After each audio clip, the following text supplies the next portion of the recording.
রাসূলুল্লাহ শরীয়ত মহিলা হলে জনাজাত যাওয়া নিষেধ করা হইছে, দাফনও যাওয়া নিষেধ করা হইছে রে ভাই। তুমি একবার তো চিন্তা করো, যদি তোমার মা তোমার বোনরে মহিলা হলরে জনাজাত যাইবার লাগে, দাফনও শরীক হইবার লাগে যদি হুকুম দেওয়া হইতো, তুমি যদি মারা যাইতাই দুনিয়ায় সবাই জানে তোমার মা তোমার কবর পড়িতে হলো কইল আমার চাতুরে আমি একলা পালাইয়া কই যাইতাম।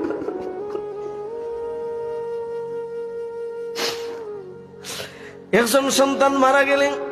বাবারে কবরের খান্দা থেকে আনা যায় না, বারবার সাইন আমার কলিজার টুকরে রে আমি কই তুইয়া যাইতাম রে।